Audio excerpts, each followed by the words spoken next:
If you guys remember our previous mission video, Operation Stonecoats, we were out looking on the property for signs of any sort of a hominid, Bigfoot, Ganashqua, Ohio Grassman, the Canal Man, what have you, right? So Operation Stonecoats, we had set all these different waypoints across the property for exploring. We have footprints, deer carcasses, things like that, all right? But the far southeastern part of the property, we really haven't explored at all. So I decided this weekend to kit up and set up a new mission for working my way back to that area, retracing my steps that I had done for Operation Stonecoats. But once I hit a certain point, to veer off the trail to go explore that southeastern part of the property. I had never been there before. There used to be a tractor trail that kind of dead-ended as you entered that part of the property. But I noticed, and you'll see it later in this video, that there is a new... It was new to me. I haven't seen it before, but I think they had cleared some debris that was blocking it. What to me had looked like a hedgerow of some sorts or a briar patch, but now is clear. So this was kind of me working my way back to that area to be able to go check out that part of the camp property.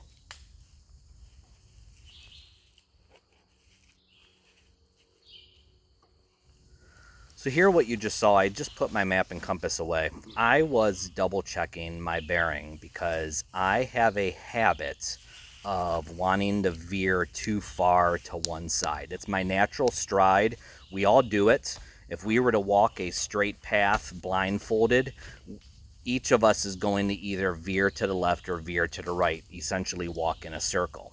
I wanted to hold as far right as I possibly could, so therefore wanting to check where I was at on the map and double check my bearing with the compass, because I have a tendency to want to veer left, and here I wanted to push right. So I had to keep correcting myself, but it's good practice when you're out in the field and you can try to do that. So that definitely will pay dividends down the road.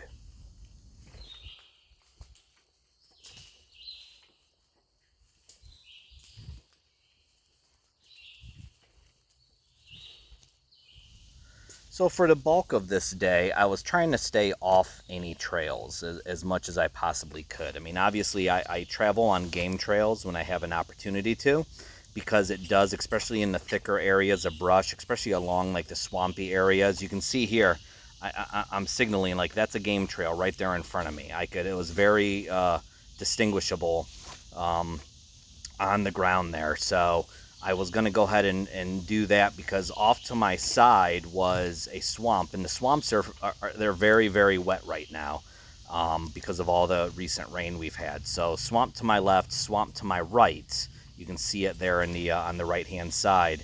So obviously the animals like to follow paths of the least resistance. So I decided at this point I was going to go ahead and follow that game trail. I also knew with my map that that game trail led up to the old abandoned railroad line that has no rail line on it whatsoever. So you guys I'm sure you've seen that in prior videos. So that's what I'm working my way up to, because I know that this game trail is going to intersect with that. And it was at this point where you can see it there, right off to the right. Right there, that's one of the rail lines. So it was here then that as I stopped to take a knee up here to do a SILS, stop, look, listen, smell, that it was at this point that off to my right was that tractor trail, and that was my entry point then into that part of the property, that southeastern quadrant that I have not really explored thoroughly at all.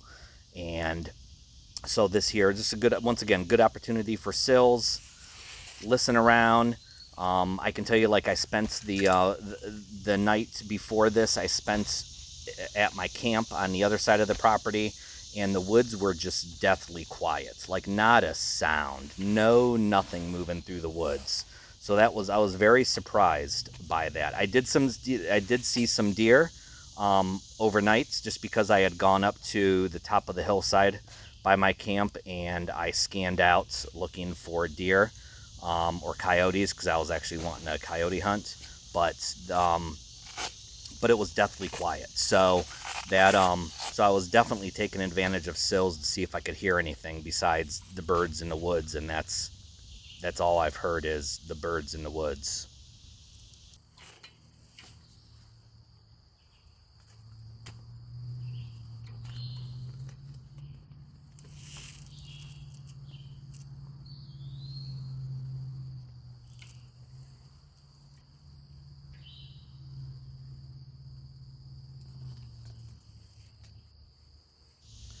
At this point, I was trying to get my map and compass out again because I just wanted to double check where I was at. And I knew that once I hit that that abandoned railroad crossing, I knew I wanted to go off to the right at this point to be able to hit that old tractor trail to gain me entry into the that unexplored part of the property. So that's what I'm getting ready to do here.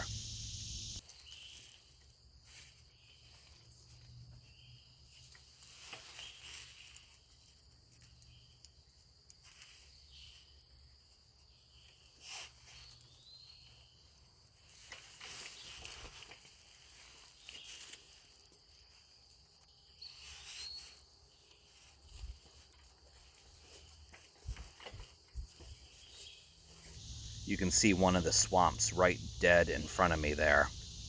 Definitely don't want to run through that. They're nasty back in this area. And off we go. You can see it's all overgrown, standing water, the drainage ditch. Right on through, just jump right in and go. And time to stop for our sills to see if we stirred anything up.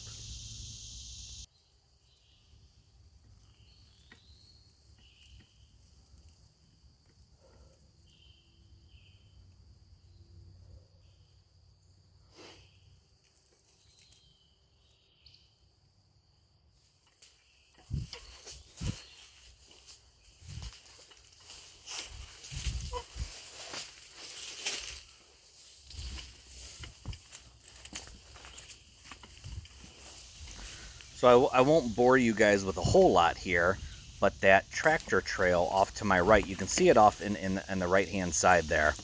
That literally, it went down and up a rise and then back down to the east and then more to the south, and it was a good solid walk. Very uneventful. Not much in the way of animal tracks, which I was surprised with all the rain that we've had lately. Fairly dry hard pack, but lots of as soon as you would step off trail, boy, you would be in the thick of it. It was not very I don't think animals go back there very often because the brush is very thick, very heavy.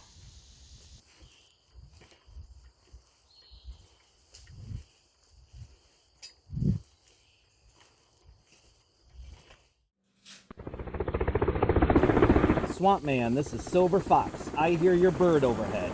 Popping orange smoke for extraction. Silver Fox, this is Swamp Man. We see your smoke, over.